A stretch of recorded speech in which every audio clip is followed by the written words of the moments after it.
Giorgia Meloni hunde a Pedro Sánchez en la miseria por efecto comparación. Cómo ha tratado Italia a los presos políticos liberados de Venezuela no tiene nada que ver con la vergüenza de lo que ha sucedido aquí en España. Giorgia Meloni se dejó ver precisamente en el aeropuerto, prácticamente a la bajada del avión, desde la distancia, permitiendo primero que lo primero que hicieran los presos llegados a Italia fuese abrazarse con sus familias, con sus allegados, viéndolos desde un cristal, desde lejos, para después darles la bienvenida a Italia. Y no hubo agradecimiento para Zapatero. Aquí, Zapatero, qué extraño para los presos que llegan a España, Zapatero, Medra, y para los que llegan a Italia u otros lugares, nadie sabe de Zapatero. Qué curioso será todo esto, ¿no? Pero es más, ha prestado también una pequeña declaración, un mensaje muy sencillo, pero tenemos también que reconducirnos a 2 días atrás, cuando lanzó una declaración muy clara a los zurdos italianos de que no usasen Venezuela de forma política. Y efectivamente, ella tampoco lo hizo. Fue muy discreta y la verdad que al menos, pero fue ella quien decidió atenderlos y quien decidió por parte del Estado italiano mostrar al menos algo de presencia en lugar de mandarlos todos a su casa. La verdad que una gestión mucho más eficaz, brillante desde el punto de vista mediático, cosa que sin embargo Pedro Sánchez no pudo hacer y tenemos que preguntarnos por qué no puede hacerlo. ¿Acaso es rehén del régimen de Delcy Rodríguez como lo es de Marruecos? Qué curioso, ¿no? Pedro Sánchez siempre es rehén de los criminales. Venga, vamos con el vídeo.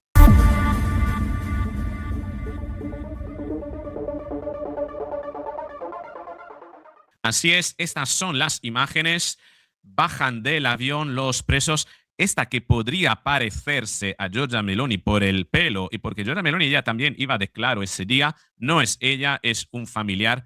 Ella observaba desde la distancia la escena, la reconciliación entre los presos y sus familiares. No había en ese sentido periodistas, no hubo rueda de prensa, no hubo foto para usar a título político, no hubo posado, fue simplemente lo más sencillo, lo que más desea una persona después de haber sido no retenida, sino secuestrada injustamente de manera arbitraria.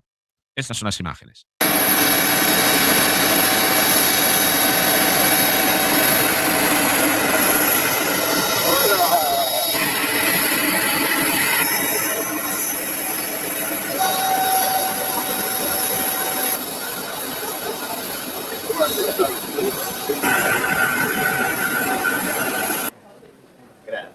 Grazie, bene.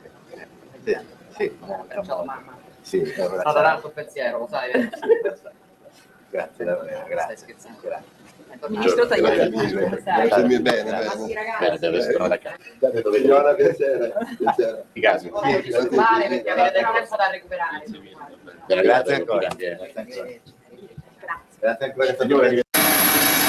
Como ves, un encuentro muy discreto, muy sencillo, muy humano en ese sentido, para una Giorgia Meloni que ya había comunicado, había hecho esta declaración antes, comunicando que los dos presos políticos iban camino a Italia. Alberto Trentini e Mario Burlò sono liberi e torneranno a casa. È una notizia che ci riempie di gioia, che si somma alla felicità che abbiamo provato nelle scorse ore per la liberazione di altri nostri connazionali.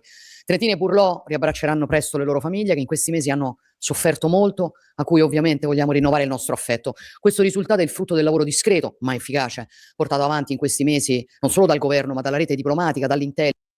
Está diciendo básicamente, voy a traducir Giorgia Meloni, diciendo que Alberto Trentini y Mario Burlo están libres, volverán a casa y esto la llena de felicidad y de alegría y que esto se suma a la felicidad de los familiares y que se suma a la liberación de otros connacionales liberados, ¿no? Ellos reabrazarán pronto a los familiares que en estos meses han sufrido mucho y que además, esto aprovecha Giorgia Meloni para renovar el cariño, ¿no?, a ellos y a esos familiares, ¿no? Ese es el resultado de un trabajo discreto pero eficaz llevado adelante en estos meses, no solo por el gobierno, sino por la red diplomática y del servicio de inteligencia. Y Giorgia Meloni aprovecha para agradecer a todos los servidores del Estado que a distinto nivel han contribuido al objetivo y que continuarán a trabajar sin parar para que esta constructiva colaboración instaurada con las autoridades de Caracas pueda producir ulteriores más liberaciones, ¿no? Del mismo modo, Italia no se cansará de sostener el legítimo deseo del pueblo venezolano de libertad, paz y democracia, señalando que todavía no hay ni libertad, ni paz, ni democracia. Estas eran las palabras de Giorgia Meloni, una palabra muy sabia, ha agradecido a las autoridades diplomáticas, no hubo mención a ninguna persona en especial. Eso es el fruto de un trabajo en equipo, y cuando se quiere nombrar a uno, como ha sido aquí en España, a Zapatero, es una forma también de quitarle mérito al resto, porque esto no lo hace una persona, lo hacen muchas personas. Y el hecho de que en España se haya querido poner atención solo en Zapatero no es más que una forma burda de quererse colgar medallas que corresponden al trabajo de muchísimas personas, porque intervienen muchísimas personas en situaciones tan críticas como estas, ¿no? Y el hecho de que ni siquiera Pedro Sánchez haya querido salir, como ha hecho Giorgia Meloni, a comunicar y nombrar, a dar el nombre de las personas que habían sido liberadas, es señal de que el gobierno no quiso siquiera tomar este asunto como algo en primera línea, y muestra también el escaso interés que ha revelado Pedro Sánchez en este asunto. Aquí tenemos la foto, de hecho, desde donde Giorgia Meloni estaba observando la escena, la reconciliación junto con el ministro Tajani de Asuntos Exteriores, su ministro muy influyente a nivel internacional. Y, ojo, esto ha despertado también la admiración de Alberto Núñez Feijóo, que dijo: la primera ministra de Italia recibe a los pies del avión a los presos políticos que el régimen venezolano encerró.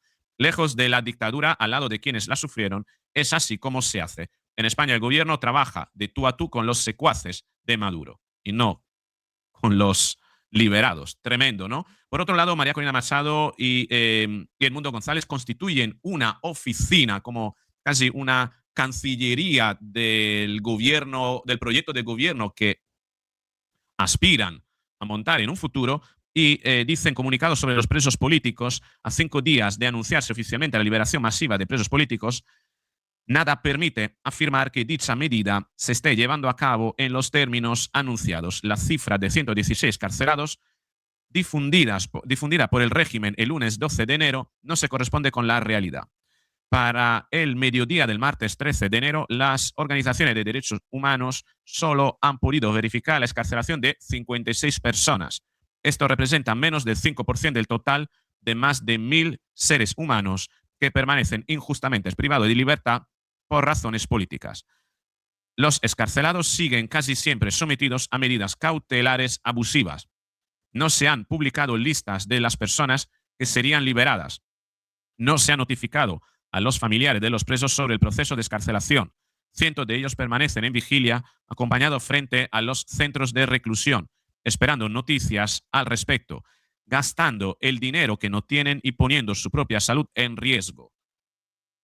Y muchas veces siendo retraumatizados, ¿no?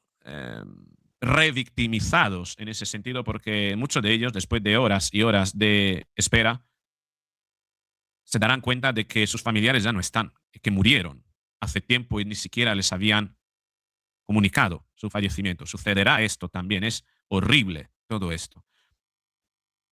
Dice también: no se atienden los llamados de las organizaciones venezolanas e internacionales que velan por el respeto de los derechos humanos de los presos políticos. No se conoce ninguna mejoría en las condiciones de vida de los presos políticos que permanecen recluidos, ni siquiera de los que sufren dolencias graves. Por el contrario, uno de ellos, Edison José Torres Fernández, 52 años, falleció en cautiverio como consecuencia de una subida de tensión que no fue debidamente atendida. Edison Torres es el 8º preso político que muere bajo custodia del Estado desde las elecciones del 28 de julio de 2024. El 8º registrado. Habrá mucho más que no han sido ni siquiera notificados y les habrá pasado eso. Antes de él fallecieron, y que en paz descansen, Edwin Santos, Jesús Martínez, Jesús Rafael Álvarez, Oswald González, Reinaldo Araujo, Lindomar Amaro y Alfredo Díaz. Si me he equivocado en nombrar alguno, en leerlo, es que estoy leyendo letras muy pequeñas. Cada día de prisión cuenta, la vida y la salud de cientos de personas están en juego. Por eso, nuestro mensaje al régimen Venezuela y el mundo es claro. No puede haber transición con presos políticos, ni puede haber libertad en Venezuela mientras haya un solo perseguido por razones políticas. Nuestra demanda sigue siendo la misma, única, clara y no negociable. La liberación completa, incondicional y verificable de todos los presos políticos. Martes 13 de enero de 2026. Un martes 13 de enero en el que se da a conocer que el régimen sigue a través de los colectivos, que son los escuadristas de Diosdado Cabello, que muchas veces van tapados para que no se conozca quiénes son, con máscaras como esta. Terror en Venezuela, esto es de hoy. El régimen chavista secuestra a 16 niños y activa la puerta giratoria. Esto es lo que nos viene a Daís Casares. Terror en Venezuela, el régimen chavista secuestra a 16 niños que jugaban carnaval por celebrar la captura de Maduro. Mientras los voceros del chavismo intentan proyectar una imagen de diálogo y paz, liberando a figuras de alto perfil para complacer Washington, ni siquiera han liberado gente de alto perfil, la realidad en las regiones es de una crueldad sistemática. El régimen ha activado la táctica de la puerta giratoria. En el estado Anzoátegui, 16 de los 16 niños de los barrios de El Espejo y La Aduana han sido secuestrados por los cuerpos represivos. El pasado lunes 5 de enero, mientras el país procesaba la noticia de la captura de Maduro, estos niños se encontraban jugando en el sector La Burra. Fueron interceptados por la policía del municipio Poli Bolívar, bajo las órdenes de su director, José Gregorio Cano. El motivo de la detención es tan absurdo como atroz. Se les acusa de celebrar la caída del dictador, pero la realidad es que los menores solo se encontraban jugando carnaval. Entiendo yo que es un juego, ¿no? Pues esto es lo que tenemos. Mientras tanto, en España se le pregunta a los comunistas filochavistas, y ojo con esto, porque llegará un momento en el que a los chavistas la historia los tratará como nazi, y a los partidos políticos como los de Podemos como filonazi, como gente que ha apoyado una organización criminal como son las SS, como eran las SS, en este caso, las SS de Maduro. Y esta mujer, colaboracionista de las SS de Maduro, junto con Moredero, con toda esta gente, ¿no? Con Pablo Iglesias, con Irene Montero, etc. Hoy se le preguntaba precisamente por qué no condenaba el tema, no pedía la liberación de los presos políticos en Venezuela. Y esto es lo que le dijo de una manera muy democrática al periodista, propio de un chavista, propio de un represor, propio de un intolerante, propio de un fascista. Yone Belarra le decía esto al periodista al que quiso callar. ¿Por qué no habla? Por 27 años de dictadura. No tienes la palabra. No tienes la palabra y es absolutamente increíble que sigas aquí, de verdad, que te echen ya de una vez. Un político que le dice a un periodista que te echen ya de una vez. Dime tú si esto no es fascismo. Yone Belarra era una fascista, al igual que Irene Montero, que Pablo Iglesias, que Juan Carlos Monedero. Ese es el verdadero fascismo a día de hoy. Y bueno, un fascismo que también tiene colaboracionistas como José Luis Rodríguez Zapatero, y esto es lo que decía Leopoldo López sobre Zapatero hace un tiempo. Me tocan la celda y me dicen, tiene visita. Entonces yo bajo y ahí estaban en el segundo piso, estaba Delcy Rodríguez y el expresidente de España, Zapatero. Y entonces me dicen, bueno, es que tú tienes que llamar a calmar las protestas. Y yo digo, no va a llamar a calmar las protestas. Yo no voy a calmar las protestas. No, es que hay mucha violencia. Y yo digo, la violencia es de ustedes. Aquí quienes están reprimiendo son ustedes. Aquí quien está disparándole a la gente son ustedes. Quienes han matado a 1, 2, 3 personas todos los días son ustedes. Y entonces, bueno, eso no llegó a nada. Y fueron de ahí varias veces. Fue Zapatero varias veces a visitarme. Fue Delcy Rodríguez. Fue Jorge Rodríguez. Me tocan la celda. Los tres hermanos Rodríguez, Jorge Rodríguez, Delcy Rodríguez y José Luis Rodríguez Zapatero, ¿no? Al respecto y con respecto, estoy pronunciándolo bien, del tema de los zurdos, ¿no? De los filocomunistas, fascistas, que alrededor del mundo apoyan al régimen totalitario, a las SS de Nicolás Maduro y a los presos políticos, Giorgia Meloni hace unos días decía esto. Guardi, mi pare che non si abbia contezza o che si finga di non vedere qual è la situazione nella quale versa il popolo venezuelano. Dice que no se quiera ver cuál es la situación en la que está el pueblo venezolano, Sperando che chiaramente la situazione possa migliorare con la Presidente Rodríguez. esperando que la cosa pueda mejorar con la presidenta Rodríguez. Mi ha fatto specie soprattutto per quello quando ho visto le mobilitazioni sindacali. Venezuela, un docente guadagna $2 al mese. Y dice, me ha llamado mucho la atención ver aquí gente manifestándose de los sindicatos. En Venezuela, un profesor gana $2 al mes. Più bonus che portano quello, diciamo così, stipendio a circa $160. Más un bonus, unos bonus que llevan el sueldo a $160. Unos bonus por ser, claro, por ser boquita agradecidas, por no hablar mal del régimen. Esa es la cuestión. El bonus te lo dan o no te lo dan, depende del burócrata chavista de turno che te juzga, te osserva. Accade che i ragazzi vadano a scuola 2 giorni a settimana e che ci sia oggettivamente una situazione di povertà dilagante. Dice, los niños van a la escuela solo 2 días a la semana y una situación de pobreza generalizada. Quello che mi stupisce, cioè anzi non mi stupisce più, Lo que me sorprende, pero la verdad que no me sorprende, ya no me sorprende, quello che le immagini che lei ricordava raccontano è un mondo nel quale la sinistra vive da sempre, cioè un mondo nel quale esas imágenes que vemos representan un mundo en el que la izquierda vive desde siempre. Un mundo en el que non è l'ideologia che si piega alla realtà, ma è la no es la ideología que se dobla a la realidad, realtà che si piega all'ideologia. sino que es la realidad que se doblega ante la ideología. La gente socialista lo que quiere imponer la ideología sobre la realidad. Che vedere degli italiani di estrema sinistra che spiegano a degli esuli venezuelani che cosa significhi essere venezuelano, io lo considero surreale. Y dice, ver a unos italianos de izquierda tratándoles de explicar a unos venezolanos lo que significa ser venezolano, lo considero surreal. Lo considero surreale, ma credo che la risposta migliore l'abbiano data i venezuelani che in queste ore hanno, diciamo, ci hanno riempito i social media, non solamente, con gioia, speranza, ¿no?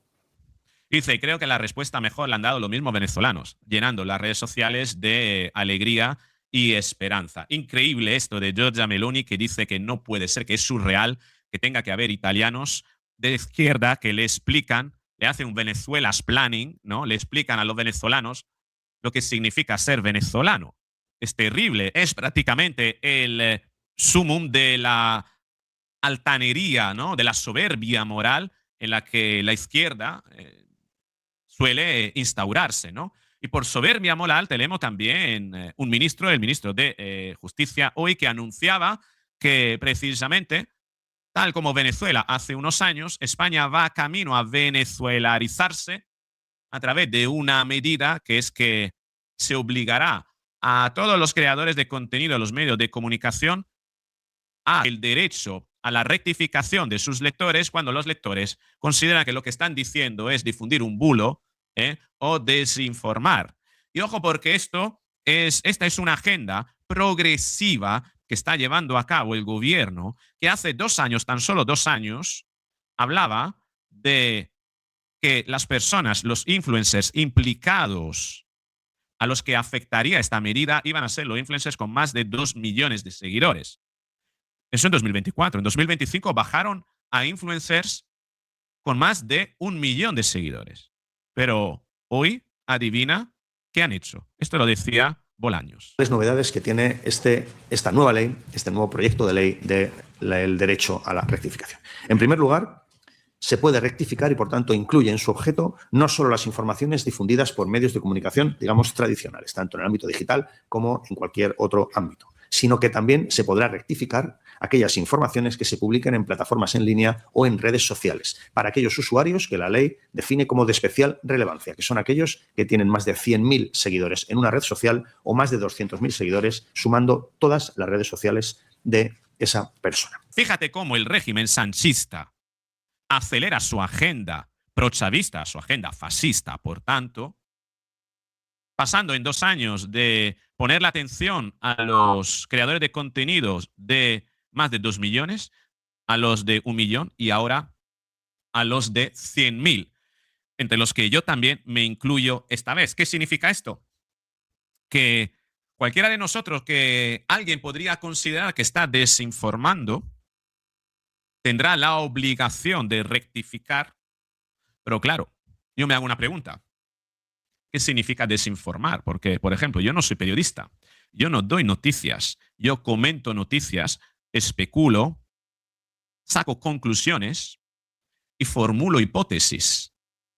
¿Dónde está la desinformación a la hora de formular hipótesis a partir de unos hechos? ¿Cómo vamos a poder protegernos? Y sobre todo veremos, porque este es un diseño de ley, es un diseño que pasará a modo de decreto, pero claro, aquí tenemos una cuestión. ¿Va a tener el gobierno suficiente mayoría como para pasar un decreto de este tipo? Sinceramente, dudo de que ese decreto vaya para adelante, que sea aprobado, pero de lo que no dudo es del tic autoritario y represivo del mismo, y que el mero hecho de que un gobierno, el gobierno de Pedro Sánchez, el gobierno prochavista de Pedro Sánchez, decida proponer una medida como tal, es cuanto menos como para que comencemos, bueno, ya deberíamos haberlo hecho hace mucho tiempo, a darnos cuenta de quién tenemos enfrente. Este es mi análisis, esta es mi conclusión. Si te ha gustado este vídeo, dale al me gusta, hazlo llegar a más personas compartiéndolo. Si no estás suscrito, suscríbete al canal, suscríbete. He descubierto que más de la mitad de la gente que me ve no está suscrita, que está esperando. Eso ayuda, el número de suscriptores, a que YouTube proyecte el vídeo a más personas, ¿no? Así que te invito a hacerlo, activa la campanita para recibir la notificación y así nos veremos en el próximo vídeo en cuanto lo publique, que va a ser muy pronto, mañana mismo. Chao.